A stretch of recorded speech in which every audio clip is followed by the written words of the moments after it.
बंगाल की सबसे प्रतिष्ठा वाली सीट भवानीपुर भी हिंदू बाहुल्य सीटों में शामिल है। यहां मुकाबला ममता बनर्जी वर्सेस शुवेंदु अधिकारी है।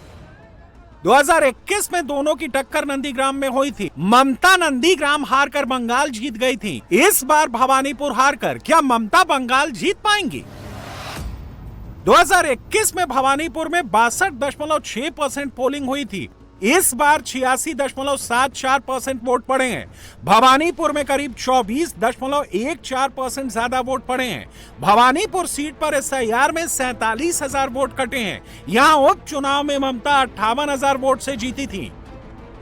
इस बार हिंदू वोटिंग का जो ट्रेंड पूरे बंगाल में दिखाई दिया है, अगर वही ट्रेंड भवानीपुर में दोहराया जाता है तो ममता के लिए भवानीपुर दूसरा नंदीग्राम साबित हो सकता है। भवानीपुर में लगभग 42% बंगाली हिंदू, 34% गैर बंगाली हिंदू और लगभग 24% मुस्लिम वोटर हैं। गैर बंगाली हिंदुओं में गुजराती, मारवाड़ी, पंजाबी और ओडिया वोटर की तादाद अच्छी खासी है। ममता का गढ़ कोलकाता है। लगातार 3 चुनाव में ममता का यह गढ़ इंटैक्ट रहा है। इस बार ये टूट जाए तो हैरत नहीं होगी। कोलकाता में 76% हिंदू और 21% मुसलमान हैं। यहां 11 सीटें हैं। 2021 में ममता ने सभी सीटों पर जीत हासिल की थी। उनका स्ट्राइक रेट 100% रहा था। हिंदू बाहुल्य हावड़ा में भी ममता का मजबूत किला अब तक बना रहा है। हावड़ा में 73% हिंदू हैं और 26% मुसलमान हैं। 2021 में TMC ने यहां भी 100% स्ट्राइक रेट बरकरार रखा था। इस बार असंभव दिख रहा है। हावड़ा के आगे हुगली है। हुगली में 83% हिंदू और 16% मुसलमान हैं। हुगली की 18 में से 14 सीटों पर TMC का सिटिंग MLA है। बीजेपी के 4 सिटिंग MLA हैं।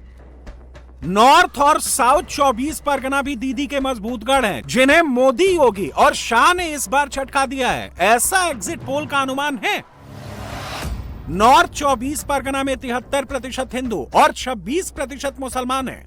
यहां की 33 सीटों में से 28 TMC के कब्जे में है। बीजेपी के पास 5 MLA हैं। साउथ 24 परगना में 63% हिंदू और 36% मुसलमान हैं। यहां की 31 सीटों में से 30 सीटों पर TMC काबिज है। 1 सीट ISF के पास है। बीजेपी को 0 से आगे बढ़ना है। बंगाल में इस बार बीजेपी 90-10 का फॉर्मूला भी जीत रही है, जहां 90 हिंदू और 10 मुस्लिम वोटर हैं। 80-20 का फॉर्मूला भी बीजेपी जीत रही है, जहां 80 हिंदू और 20 मुसलमान हैं। 70-30 का फॉर्मूला भी बीजेपी ही जीत रही है, जहां 70 हिंदू और 30 मुसलमान हैं। अब मुस्लिम वोट जीत की गारंटी नहीं रह गया है, अब हिंदू वोट ही जीत की गारंटी बन गया है। जिसके साथ हिंदू हैं, वो मुस्लिम बाहुल्य सीट पर भी जीत सकता है। हिंदू ने मुट्ठी बांध ली है, बीजेपी की ताकत बढ़ा दी है। इसीलिए मुस्लिम वोट की बार्गेनिंग पावर खत्म हो गई है। तुष्टीकरण की पॉलिटिक्स पर बंगाल ने विराम लगा दिया है। बंगाल का हिंदू अब डरता नहीं है। अब यही फॉर्मूला 2027 में यूपी में चलेगा। जो लोग पहले धमकाते थे, कहते थे, बहकाते थे, राम जन्मभूमि का फैसला होगा तो ये हो जाएगा, उसके लिए वकील खड़ा करते थे, ये वही लोग हैं जो राम सेतु को तोड़ना चाहते थे। ये वही लोग हैं जो राम भक्तों पर गोलियां चलाते हैं। ये वही लोग हैं जिन लोगों ने समस्या का समाधान न निकले और सनातनी भारत का सनातन धर्मावलंबी अपने आप को सदैव अपमानित महसूस करता रहे। वे नहीं चाहते थे समस्या का समाधान हो।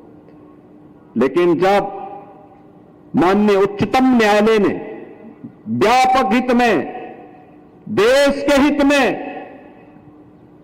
भारत के सनातन धर्म की भावनाओं के अनुरूप उपलब्ध साक्ष्य और प्रमाणों के आधार पर एक सर्वसम्मत फैसला दिया, पूरे देश ही नहीं दुनिया ने उसका स्वागत किया।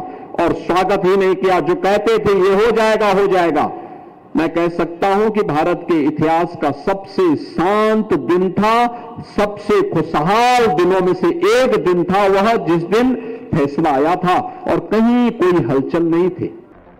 बंगाल में बीजेपी तभी बम्पर जीत के साथ सरकार बना पाएगी जब बिहार की तरह महिला वोटर उसका खोलकर साथ दें।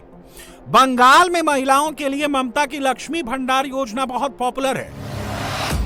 उसकी काट के लिए बीजेपी ने बंगाल की हर महिला वोटर को 3,000 रुपए महीने देने का ऐलान किया है।